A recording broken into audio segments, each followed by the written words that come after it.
adsorption. Okay, the process of accumulation of gas or liquid on the surface of solid is called adsorption. Okay, और this process is called adsorption. ठीक है, और जो solid surface होती है that is called एडसॉर्बेंट, और जो gas और लिक्विड की जो होगी उसको क्या कहते हैं, एडसॉर्बेंट. ओके, यहाँ तक आपकी डिस्कशन हो चुकी थी. अब कुछ जब गैस एडसॉर्ब होती है on the surface of solid, तो हमें जो प्रोसेस होता है वो कुछ चीज़ों पे डिपेंड करता है. ये जो एडसॉर्प्शन का प्रोसेस है, the adsorption of gas on the surface of solid depends upon few factors. One of them is the surface area. Okay, one of them is surface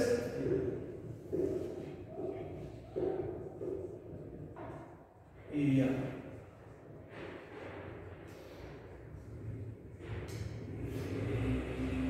Okay, surface area, तो जितना ज्यादा surface area होगा, ठीक है, तो उतनी ही ज़्यादा adsorption होगी. मीन के surface exposed to the adsorbate molecules, ठीक है, will increase the rate of adsorption.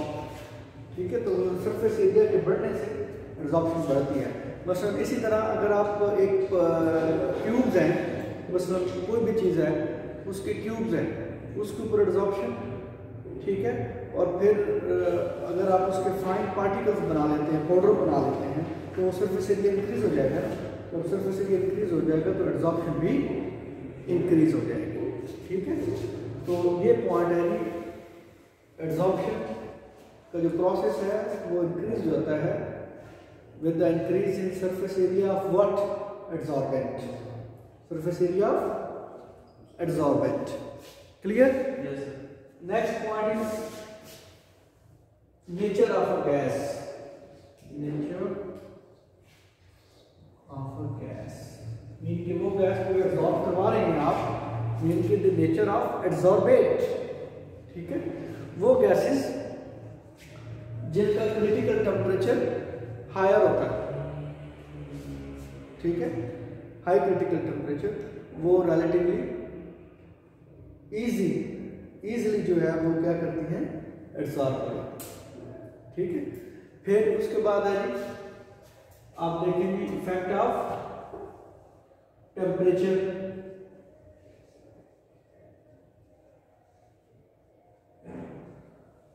Lower temperature पे अब ये एब्जॉर्प्शन यूजुअली जो है वो इंक्रीज करती है, फिजिकल एब्जॉर्प्शन, और हाई टेम्परेचर पे समटाइम प्रोसेस प्रॉब्लम करता है, डिसॉर्प्शन स्टार्ट होती है. ठीक है, अभी फिजिकल और केमिकल दोनों की बात करते हैं फिर बाद में. उसके बाद प्रेशर का गैसेस के केस में इफेक्ट होता है. जब गैस का प्रेशर बढ़ाते हैं तो वो एब्जॉर्प्शन, उसका प्रोसेस जो है वो इंक्रीज हो जाता है. ठीक है, तो ये कुछ पैरामीटर्स होते हैं जिनसे हमें आइडिया हो जाता है कि ये जब एब्जॉर्प्शन का प्रोसेस चल रहा होता है तो इन चीज़ों को हम ध्यान में रखते हैं. लास्ट में हमने बात की थी कि फिजिकल एब्जॉर्प्शन क्या होती है ना, फिजिकल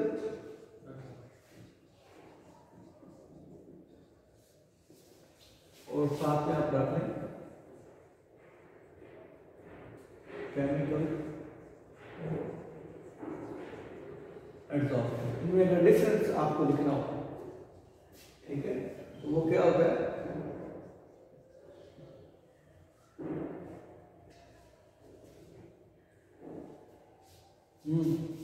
फिजिकल एब्जॉर्प्शन में आपके पास कौन सी फोर्सेस होती हैं, वैन डर वाल फोर्सेस, ठीक है, वीक फोर्सेस होती हैं. ठीक है, वैन डर वाल फोर्सेस. ठीक है, और केमिकल एब्जॉर्प्शन में कौन सी होती है, केमिकल बॉन्ड होता है. ठीक है, तो इसके साथ जो एब्जॉर्प्शन का एक प्रोसेस होता है उसमें वो चीज भी इंपॉर्टेंट होती है, उसको कहते हैं हीट ऑफ एब्जॉर्प्शन. ठीक है, मीन के नेचर ऑफ एब्जॉर्बेंट मीन का सरफेस एरिया और उसकी क्वालिटी पे भी डिपेंड करता है, साइज पे भी डिपेंड करता है, ठीक है। Nature of gas, temperature, pressure, heat of absorption, heat के प्रोसेस पे। अच्छा जी, वंडर बाल में आपके पास क्या है कि physical, this is some sort of physical attachment. तो जो फिजिकल बॉन्डिंग होती है वो स्टेबल नहीं होती, और वो उसमें जो हीट ऑफ एब्जॉर्प्शन है वो लो होती है, low heat of absorption, suppose 5 kilo calorie. Chemical absorption में 5 या लार्जर वैल्यू होती है, ठीक है, low high heat of absorption.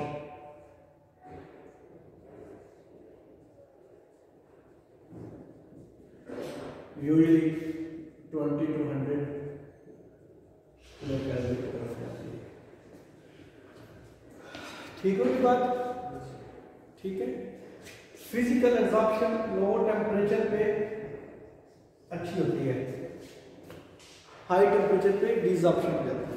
Low temperature इसके लिए बेनिफिट देता है, ठीक। whereas in case of chemical absorption, as you know, the chemical reaction rate of chemical reaction usually increases with the increase in temperature. So increase in temperature is directly proportional to, ये आपको पता होना चाहिए, rate of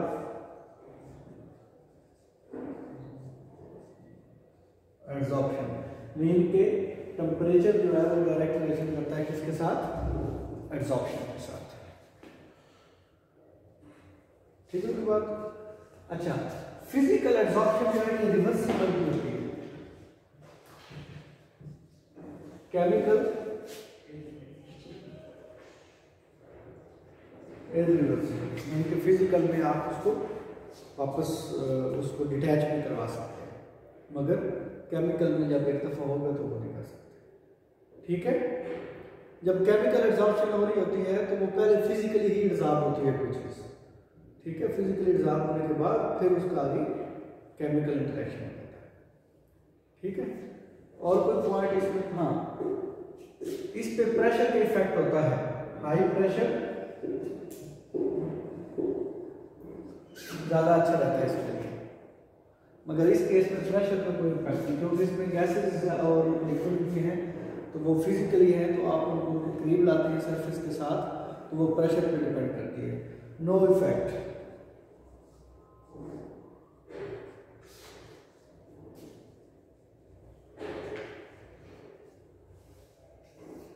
ठीक है, क्यों, means chemical bond है उसके लिए वो प्रेशर की जरूरत नहीं है, वो एक दफा फिजिकली तो वो उसको चाहिए, जब फिजिकल एब्जॉर्ब करवाना उस वक्त तो प्रेशर चाहिए, जब केमिकल है तो उसके लिए फिर प्रेशर की जरूरत नहीं, ठीक है। और फिजिकल एब्जॉर्प्शन में आप ये होता है कि वो गैसेस जिनका हाई क्रिटिकल टेम्परेचर,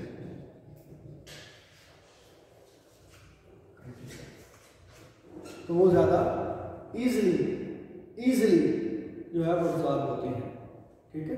मगर chemical absorption is much more specific, इसके लिए तो सिर्फ हाई क्रिटिकल टेम्परेचर चाहिए ना, इसमें much more specific. What does it mean, much more specific mean कि अगर आपके पास कोई केमिकल बॉन्ड बनाना तो उसके लिए आपको स्पेशल टाइप के रिएक्टेंट्स चाहिए, हैं, तो इसलिए ये स्पेसिफिक हो जाती है chemical absorption.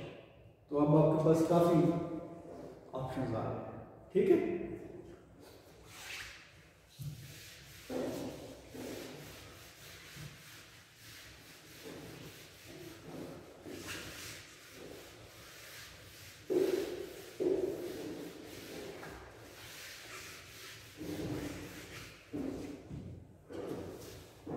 Absorption isothermal, sometimes इसको आइसोथर्म्स भी लिखते हैं, क्योंकि ये आपके पास ज़्यादा सारी चीज़ें हैं जो कि एब्जॉर्प्शन को डिटेल देती हैं। तो आइसोथर्मल का क्या मतलब होता है? Any process at constant temperature. तो इसका ये मतलब है कि टेम्परेचर तो क्या रहेगा? At constant temperature. ये बात तो क्लियर होगी।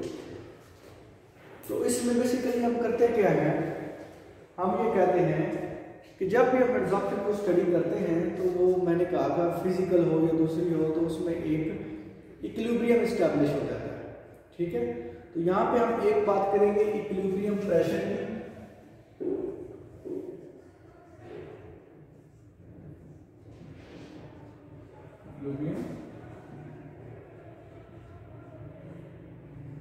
इसको बी से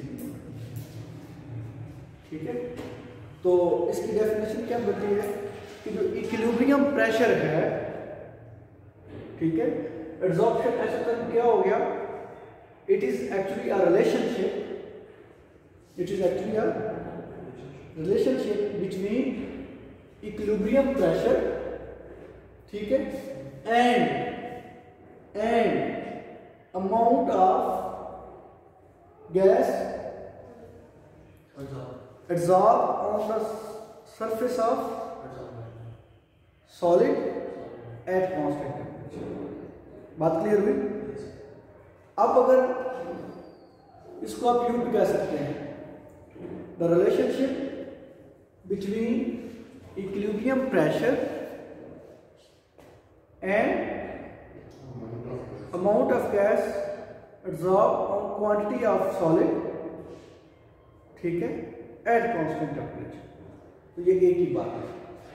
अब जब ये कहा ना कि amount of gas and amount of quantity of solid, तो इसका मतलब है कि जो एड्सॉर्बेट है और एड्सॉर्बेट है उसकी आपको क्वांटिटी चाहिए, कुछ अमाउंट चाहिए, तो उससे आप डील करेंगे। तो यूजुअली जो ये रिलेशन बनता है वो क्या है, W/M, ठीक है, इज इक्वल टू K, ठीक है, P/1/N, ये लिखते हैं। तो ये क्या basically the amount of adsorb gas over the amount of solid surface. तो W क्या है, अमाउंट ऑफ एड्सॉर्बेट और गैस, ठीक है, क्लियर। और M क्या है, क्वांटिटी और अमाउंट ऑफ सॉलिड या एड्सॉर्बेंट,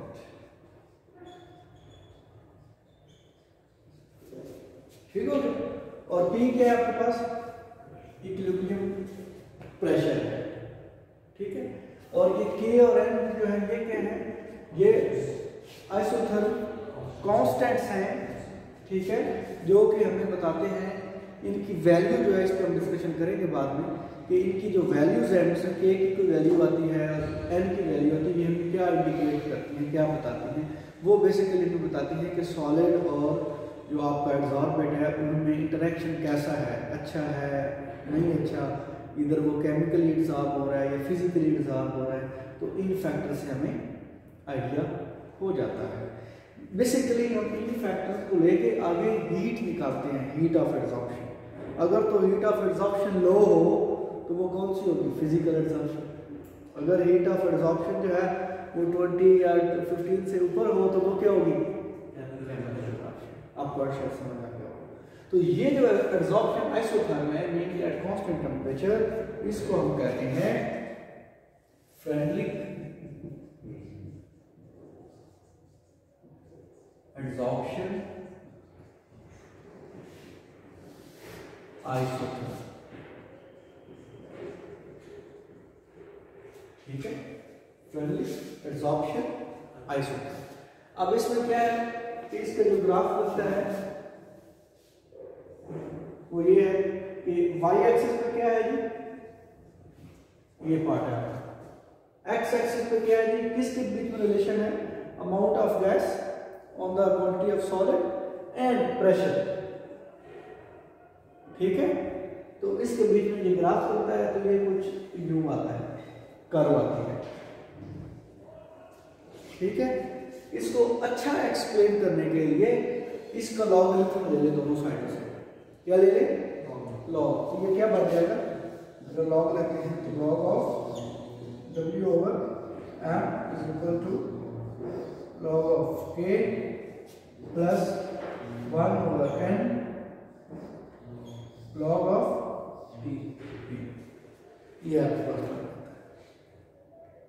ठीक है, इसका अगर ग्राफ बनाए तो वो कुछ यूं बनता है, लॉग ऑफ p। ठीक है,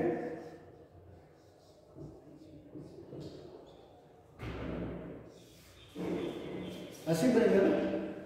अब ये क्या है आपके पास? इंटरसेप्ट।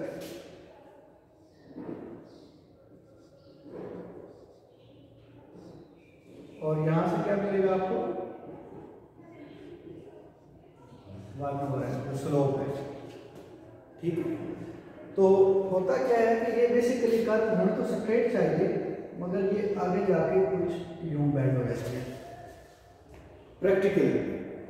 ठीक है, तो इसमें भी यही मसला होता है। तो इसका ये मतलब होता है कि हाई प्रेशर पे जाके, हाई प्रेशर पे फ्रेनलिक एड्सॉर्प्शन आइसोथर्म जो है वो वैलिड नहीं होता। हाई प्रेशर, ठीक है, हाई प्रेशर पे जाके एड्सॉर्प्शन आइसोथर्म में जो ये फ्रेनलिक एड्सॉर्प्शन आइसोथर्म में ये वैलिड नहीं होता। ठीक है, हाई एड्सॉर्प्शन पे, मगर लो पे, लो एड्सॉर्प्शन, लो प्रेशर पे ये वैलिड है। ठीक है, अब इसमें होता क्या है? हाई प्रेशर पे जाके वो फिनोमिनन जो है ये अगर फिजिकल है तो वो एब्जॉर्प्शन जो मैक्सिमम सैचुरेशन हो जाती है सरफेस पे। एक सरफेस है ना, उसके ऊपर प्रेशर, गैस का प्रेशर बढ़ाने का क्या मतलब है? इट मींस कि you are going to increase the concentration of gas molecules. Pressure बढ़ाने का यही मतलब है। तो आपके पास एक सरफेस है, उसकी खास एरिया है, उस पर आप गैस का प्रेशर बढ़ा रहे हैं तो गैस एब्जॉर्ब होती जाएगी, होती जाएगी, होती जाएगी। एक टाइम आएगा कि वो सैचुरेट हो जाएगी, वहाँ पे तो वो कांस्टेंट हो जानी चाहिए। मगर क्या होता है कि ज़्यादा प्रेशर बढ़ाने से वो फिर डीज़ॉर्प्शन स्टार्ट हो जाता है। ठीक है, तो ये प्रॉब्लम होता है। तो फिजिकल और केमिकल एब्जॉर्प्शन में एक और बड़ा अच्छा डिफरेंस है, वो ये है कि फिजिकल जो एब्जॉर्प्शन है ना, वो कहते हैं कि उसमें मल्टी लेयर्स बन सकती हैं। मल्टी लेयर मीन्स कि ये अगर आपकी सरफेस है तो उसके ऊपर गैस के मॉलिक्यूल्स आए तो एक लेयर बन गई, इसके ऊपर एक और लेयर बन सकती है, उसके ऊपर एक और लेयर बन सकती है। तो फिजिकल एब्जॉर्प्शन में there is a possibility or chances to have multi layers of adsorbed species, whereas in case of chemical adsorption we are restricted to only monolayer। ठीक है, इसमें मोनोलेयर मीन कि जिसमें एक लेयर बनती है केमिकल एड्सॉर्प्शन के केस में।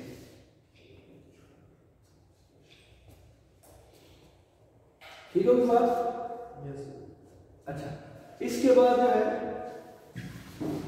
इसमें कुछ प्रॉब्लम थे इस एड्सॉर्प्शन आइसोथर्म में।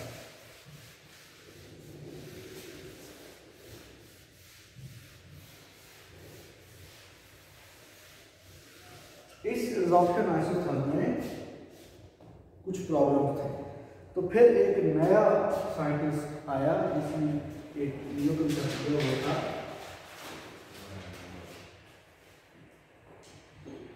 लैंगवर्थ। ठीक है, लैंगवर्थ एड्सॉर्प्शन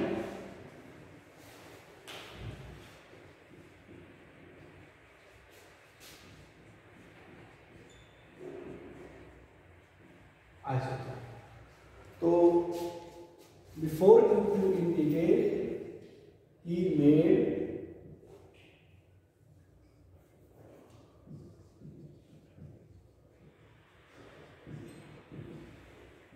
few assumptions। ठीक है, ठीक है, जो कि फ्रेनलिक में कुछ प्रॉब्लम्स थे तो उनकी बेसिस पे इसने कुछ assumptions दी और फिर इसने आगे काम स्टार्ट किया। पहली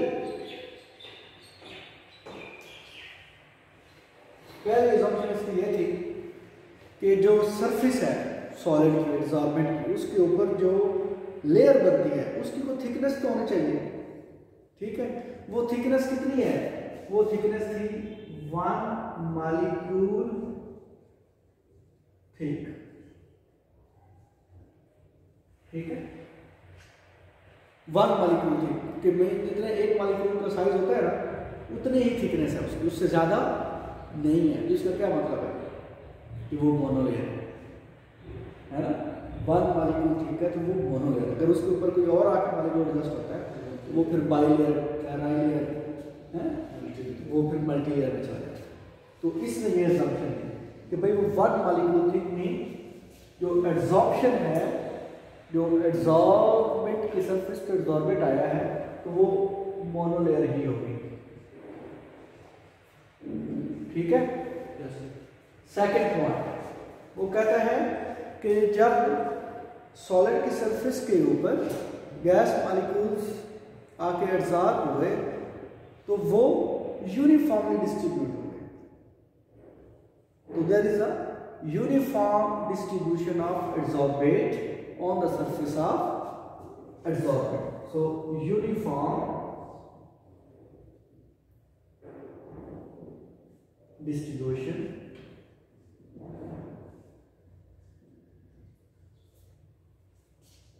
of adsorbate on adsorbent। Okay, एक और assumption उसने बनाया, उसने आइडियल सिचुएशन बनाने की कोशिश की कि एक तो भाई यूनिफॉर्म बनती है, प्रैक्टिकली ऐसा नहीं होता, प्रैक्टिकली ऐसा नहीं होता। दूसरा कि 1 मॉलिक्यूलर थिक की वो बात करता है, उसको हम मान लेते हैं अगर बड़ी कंट्रोल्ड एड्सॉर्प्शन पीरियड तो there are the possibilities to have monolayer. One more thing, for ideal cases as in case of gases, ideal gases, the molecules in ideal gases in ideal situation have no interaction। ऐसा ही था ना, तो ideal situation इसने भी बनाई कि adsorption जब surface के ऊपर एड्सॉर्ब हो जाते हैं then there is no interaction among adsorbed molecules। ठीक है, कि जो मॉलिक्यूल उसके सरफेस पे आके एड्सॉर्ब हुए उनमें जो इंटरेक्शन है वो नहीं है। तो लैंगमुयर ने ये थ्योरी जो है वो असम्पशन बनाई। तो वो क्या हो गई, मोनोलेयर होनी चाहिए, यूनिफॉर्म सरफेस होनी चाहिए and there will be no any sort of interaction among adsorbed molecules. ठीक है, तो ये उसने असम्पशंस बनाई। फिर उसके बेस पे आगे इसकी बड़ी अच्छी, इसको लोग ज़्यादा यूज करते हैं हम लोगों भी, उस पर फिर आगे डिस्कशन स्टार्ट हुई।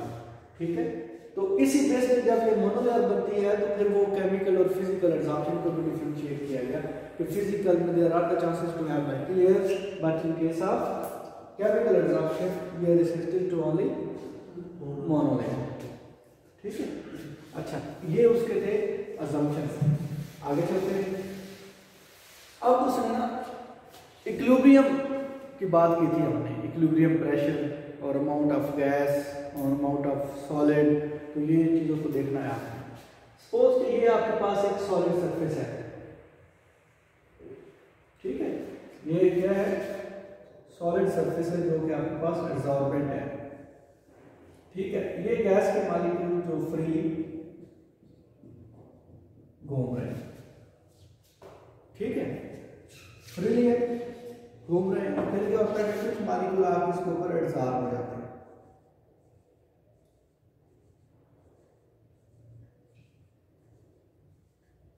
और कुछ सरफेस खाली रहती है। और अब आपने जब एड्सॉर्ब होते हैं तो उसको रेट ऑफ एड्सॉर्प्शन कहते हैं, और जब डीसॉर्ब होते हैं तो उसको रेट ऑफ डीसॉर्प्शन कहते हैं। अब आपने रेट का कंसेप्ट देखना है। ठीक है, अब मैं यहां पे लिखता हूं rate of desorption is directly proportional to what. अब मैं ये कहता हूं कि जो कवर्ड सरफेस है ना, ये जो पूरी सरफेस है ना, ये जो सारी की सारी जो लाइन लगाई है कंप्लीट सरफेस को मैं कहता हूं सपोज 1, ठीक है। और ये है कवर्ड सरफेस, इसको मैं क्या देता हूं थीटा, मीन के theta is equal to covered surface, ठीक है। टोटल सरफेस मैं यूनिट कर देता हूं 1 है। अनकवर्ड सरफेस कितनी होगी बताएं, नजर आ रही है ना अनकवर्ड सरफेस, वो कितनी होगी? अगर कवर्ड थीटा है और टोटल 1 है, सही, तो अनकवर्ड सरफेस कितनी होगी?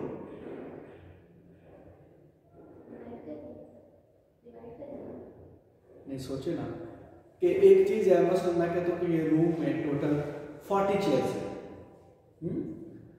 40 में से 30 जो है वो ऑक्युपाइड होगी, कवर्ड होगी, अनकवर्ड कितनी रहेगी? 10। अब बताएं, कवर्ड सरफेस है थीटा, टोटल है 1, तो अनकवर्ड कितनी रहेगी? 1 minus theta, 1 minus theta, very good. तो अनकवर्ड जो पार्ट है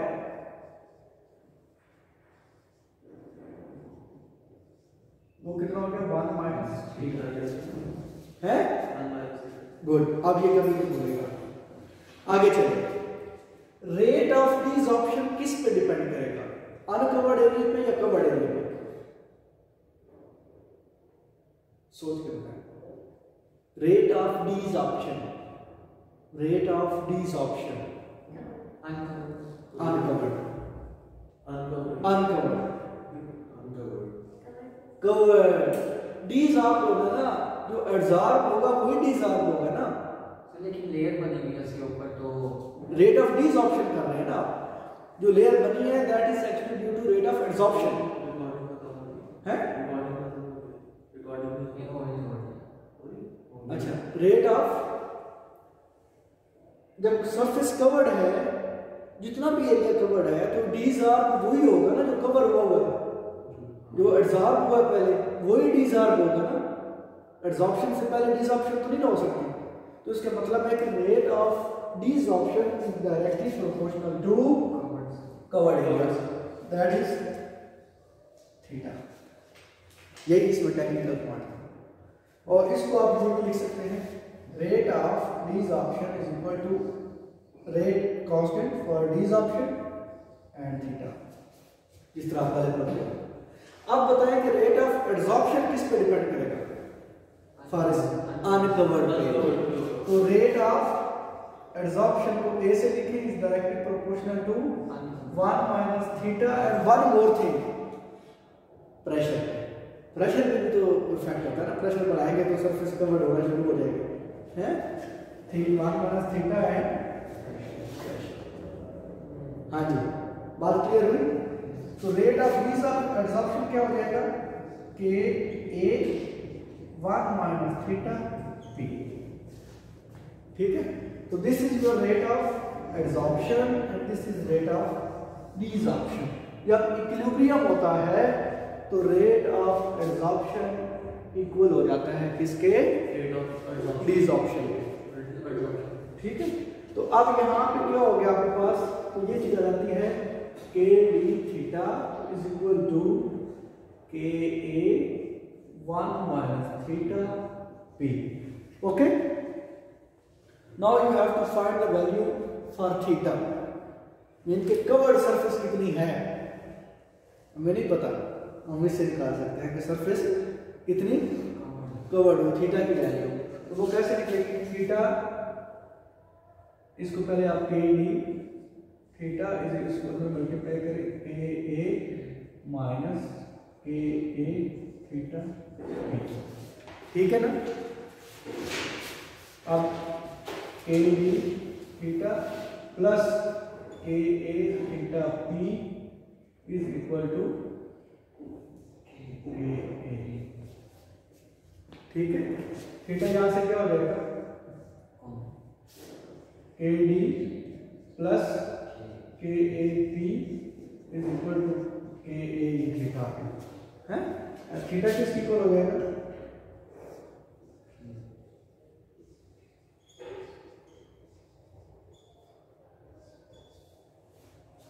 ये चीज, इसको आप यूं भी लिख सकते हैं, अगर आप अबव एंड बिलो के डी से डिवाइड करें, ठीक है, अबव एंड बिलो जो इक्वेशन है उसको के डी से डिवाइड करें, ये क्या बनेगा? के ए ओवर के डी 1 प्लस के ए ओवर के डी पी, ठीक है। जब भी रेट कांस्टेंट की रेशियो होती है वो किसकी इक्वल होती है? इक्विलिब्रियम कांस्टेंट की। ये हमने बात की हुई है, मसलन के ए ओवर के बी इज इक्वल टू के इक्विलिब्रियम कांस्टेंट कैपिटल। तो ये जो के ए है ये इक्विलिब्रियम कांस्टेंट की इक्वल आ जाता है, ठीक है। तो ये चीज क्या बन जाएगी? थीटा इज इक्वल टू के ओवर 1 प्लस के, ये आपको थीटा की वैल्यू है। मगर अभी भी आप एक चीज तक नहीं पहुंचे जो हमने निकाली है, अमाउंट ऑफ गैस, ठीक है। यहां तक समझ आ गया, ठीक है। थीटा इज इक्वल टू के ओवर 1 प्लस के पी, यहां तक आप पहुंच।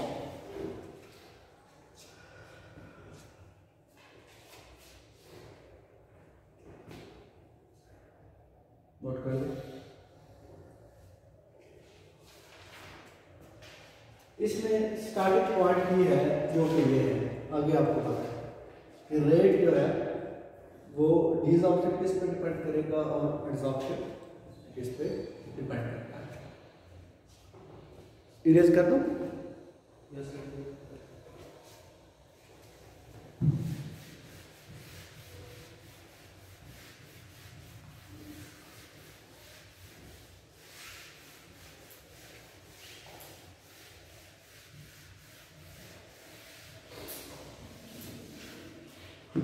जो थीटा होता है ना, ये अमाउंट ऑफ गैस जो एब्जॉर्ब होती है ऑन द सरफेस, वो x के अगर इक्वल ले हम तो x is directly proportional to theta होता है। x क्या है? The amount of gas absorb. कुछ बुक्स पे इसको m से भी लिखा हुआ है, ठीक है, साथ में मैं m से भी कर देता हूँ। अगर इसको m से लिखते हैं तो ये m मीन के the amount of gas absorb, ठीक है। कुछ बुक्स में m से लिखा होता है, कुछ पे x में भी लिखा होता है। तो x is directly proportional to theta, और थीटा क्या है आपके पास? x is directly proportional to k over 1 plus k, यही था। अब इस प्रोपोर्शनैलिटी कांस्टेंट को आप k प्राइम से खत्म कर सकते हैं,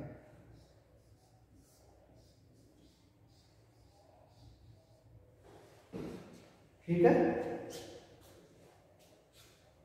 मतलब डिफरेंट हो जाएगा ना, k से k प्राइम। और अगर m से चलते हैं यहाँ पे तो कुछ बुक्स में इसको फिर m directly proportional to k over 1 plus kp आ जाएगा, ठीक है। m is equal to b k over 1 plus kp। कुछ बुक्स पे वो फिर इधर कांस्टेंट को b से डिनोट कर लेते हैं, ठीक है।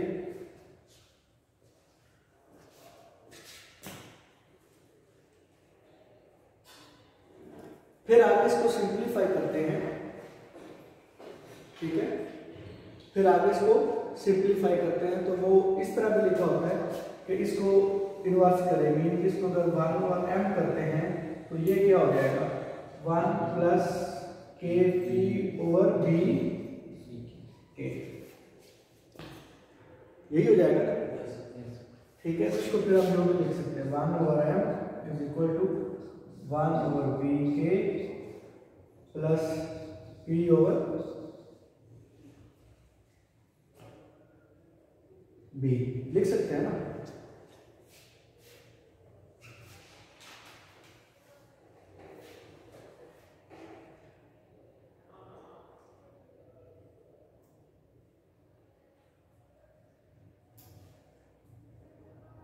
सही लिखा है? तो के भी नहीं आएगा वहाँ पे, हाँ? के भी नहीं आएगा सर, बी के साथ बात की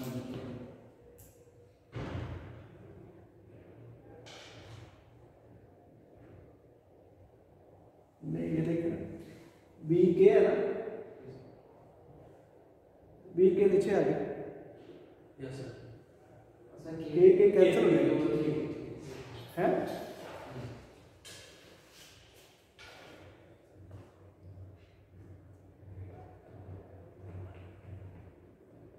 यस सर, ठीक है।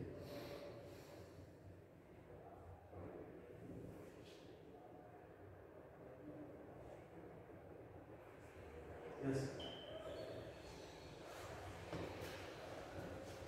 तो इसकी भी निस्बत आप जो अभी लिखने लगो वो ज़्यादा बुक्स पे लिखा हुआ है, तो उसको आप करें। जब इसको आप करते हैं सारा कर कराने के बाद ये बनता है पी ओवर एक्स 1 ओवर के प्राइम प्लस पी ओवर के डबल प्राइम। अब आप के डबल प्राइम का तो क्या होगा?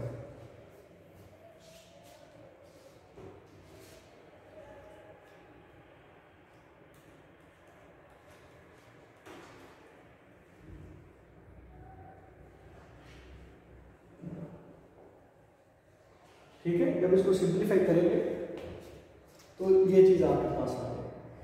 के प्राइम का आपको पता है, जब इसको सिंप्लीफाई करेंगे आप इसको कर कीजिएगा तो के प्राइम जो है वो बेसिकली के प्राइम ओवर के, ये के डबल प्राइम के इक्वल होता है। ये जब आप सिंप्लीफाई करेंगे ना तो कुछ ऐसी चीज बनेगी। ठीक है, अब बड़ा इसको कन्वर्ट करके देखेंगे।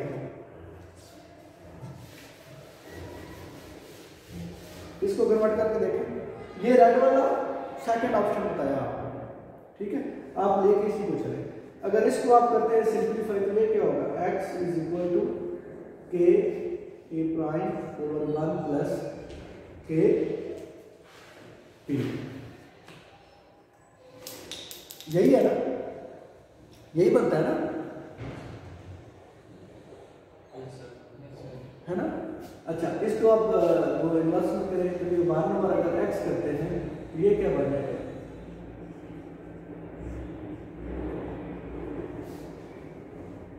ठीक है, तो इसको क्या लिख सकते हैं? 1 ओवर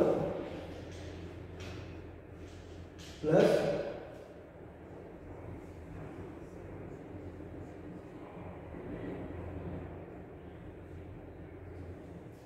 ऐसे ही होगा। स्टेप देखिएगा जरा, है ना? और ये फिर चीज क्या आती है? 1 ओवर एक्स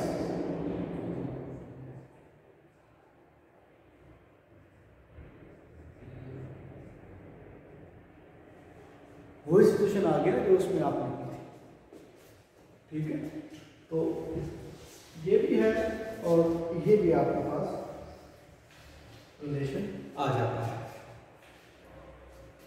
ठीक है, अब ये जो वैल्यूज हैं के की और के प्राइम के डबल प्राइम की, ये हम कैसे फाइंड कर सकते हैं? समीरा, इसका कोई ग्राफ बन सकता है? जी,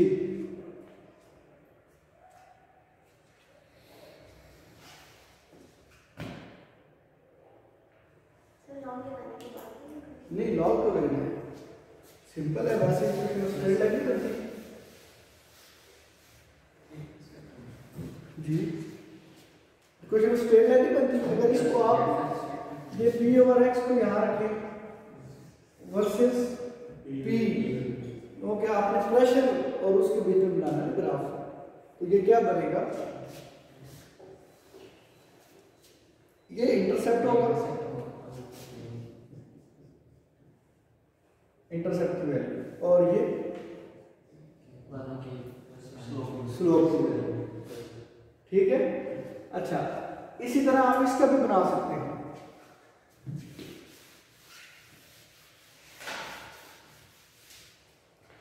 इसमें क्या होगा? 1 ओवर एक्स वर्सेस बी। ठीक है, तो इंटरसेप्ट क्या है? 1 ओवर के के प्राइम, ठीक है। और स्लोप क्या है,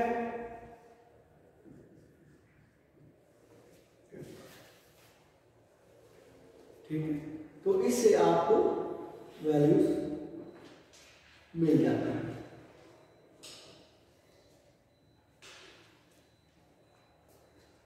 अब वो वाला रिलेशन हमने बनाया है वो क्या था,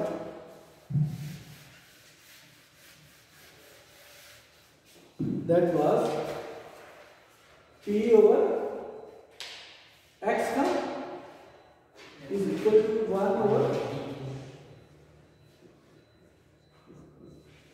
यही था ना,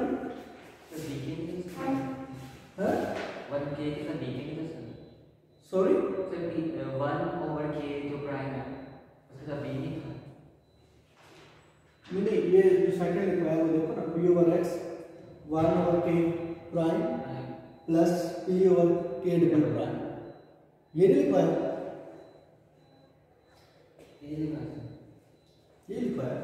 अच्छा, अब इसमें प्रेशर का इफेक्ट देखें, ठीक है। अगर तो अब देखिएगा, अगर तो आप प्रेशर बहुत ज्यादा इंक्रीज करते हैं, हायर प्रेशर पे काम करते हैं, तो क्या होता है कि फिर ये फैक्टर ग्रेटर रहता है और ये फैक्टर की वैल्यू इतनी कम हो जाती है कि ये जब हाई प्रेशर पे काम कर रहे हैं, ठीक है। तो फिर क्या बन जाएगा, P over x is equal to P over k double prime, ठीक है। P कैंसिल हो जाता है तो फिर x is equal to high pressure,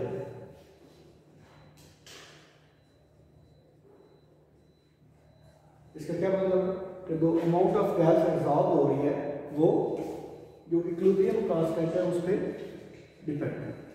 अगर लो प्रेशर हो जी,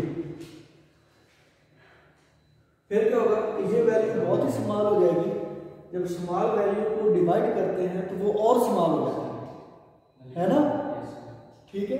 तो ये फैक्टर बहुत लेस हो जाएगा, तो आपके पास जो चीज आएगी वो क्या आएगी, P over x is equal to 1 over k prime, और ये क्या होगा, x is equal to k prime p। तो उस केस में क्या होगा कि amount of gas absorb pressure पे डिपेंड करेगी और इक्विलिब्रियम कांस्टेंट पे डिपेंड करेगी। क्लियर हुई बात। तो ये एब्जॉर्प्शन का दो आइसोथर्म थे, और भी हैं, वो हल्का सा मैं दूंगा नेक्स्ट क्लास में, और उसी में फिर हमारा एंड हो जाएगा। और थोड़ी सी थर्मोडायनामिक्स बतानी है कि एब्जॉर्प्शन के साथ थर्मोडायनामिक कैसे रिलेट करती है, ठीक है, वो बताएं। तो ये एब्जॉर्प्शन, आज जो हमारा एक्सपेरिमेंट हमने करना है वो भी एब्जॉर्प्शन का ही है। जरूर आइएगा लैब में, 4 रोल की एब्जॉर्प्शन को हमने स्टडी करना है, ठीक है।